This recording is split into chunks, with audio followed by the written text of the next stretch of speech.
Welcome to the Saul's Newsstand News Review for September 28, 2018. This update is brought to you by the 60 Plus Association and the American Association of Senior Citizens. For more information, visit 60plus.org. If you want to go in-depth with the articles discussed in this video, there are links in the description below. The Hill published an article on Wednesday entitled, "Time to Stop Taxing Inflation." Written by 60 Plus Association founder and chairman Jim Martin and the 60 Plus Association president Saul, it states, "Indexing capital gains for inflation is the next step in turbocharging the American economy. President Trump and Congress have already brought significant tax relief to individuals and corporations. If Congress can now make the Trump tax cuts permanent and enact indexing capital gains tax for inflation, the economic growth would eclipse anything we've seen in decades." Indexing capital gains is not a sop to the 1% as progressive agitators would have us believe. Millionaires and billionaires who make money actively trading in and out of stocks would see little, if any, benefit from indexing for inflation because they don't hold their investments long enough for inflation to be much of a factor. It would, on the other hand, provide an enormous boost to millions of seniors and those approaching retirement who have saved for decades. People with 401k plans, federal employees enrolled in the Thrift Savings Plan, teachers with 403b retirement accounts, and police and firefighters whose pensions are invested in the market would be the beneficiaries of indexing capital gains for inflation. For more details, click on the link to the article in the description below. An article in the Washington Examiner bluntly states, "Why the death tax must go." It says, "The federal estate tax boils people's blood on both sides of the aisle, but often for the wrong reasons. Democrats argue that the rich shouldn't be able to create family dynasties by concentrating wealth. Republicans argue that the estate tax generates less than 1% of federal revenues, and so might as well be abolished." Neither of these arguments gets to the heart of why the estate tax is so dangerous.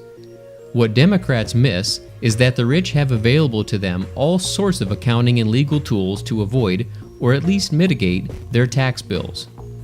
Lowering the estate tax exemption will not make more from the rich. It will simply reach into the pockets of the not-so-rich who are less able to avoid it. Family businesses affected by the estate tax are among the 1% most valuable businesses, and that means that they are also likely to be among the 1% largest employers. According to census data, such businesses employ between 900 and 2,600 employees each.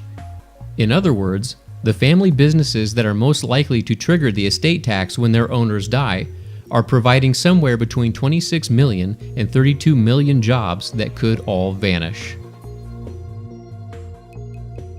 And finally, U.S. News & World Report tells you 6 reasons you're getting a smaller Social Security check. The first reason is early claiming. Your Social Security statement provides an estimate of how much you are likely to receive at your full retirement age 62 and age 70. However, if you sign up for Social Security at another age, you will receive a different amount. Monthly Social Security payments are reduced if you claim them before your full retirement age, which is 66 for most baby boomers and 67 for everyone born in 1960 or later. Another reason is Medicare Part B premiums are withheld. Most Social Security beneficiaries have their Medicare Part B premiums withheld from their Social Security check. That standard Medicare Part B premium is $134 per month in 2018. Medicare Part B premiums are prohibited by law from reducing benefit payments for most existing Social Security recipients. So, a Medicare Part B premium increase won't further reduce your Social Security payments after you have enrolled in both programs, but could claim part or all of your annual Social Security cost of living adjustment. Retirees with incomes that exceed $85,000 as an individual or $170,000 as part of a married couple pay higher Medicare Part B premiums. Working after starting benefits could also be the culprit of a smaller check. Social beneficiaries who are younger than their full retirement age and continue to work after signing up for Social Security might have part or all of their Social Security benefit temporarily withheld. Social Security recipients who are younger than their full retirement age and earn more than $17,040 in 2018 will have $1 withheld for every $2 earned in excess of their earnings limit. Click on the link below to see an additional 3 reasons for a smaller Social Security check. That concludes your Saul's Newsstand News Review for September 28, 2018.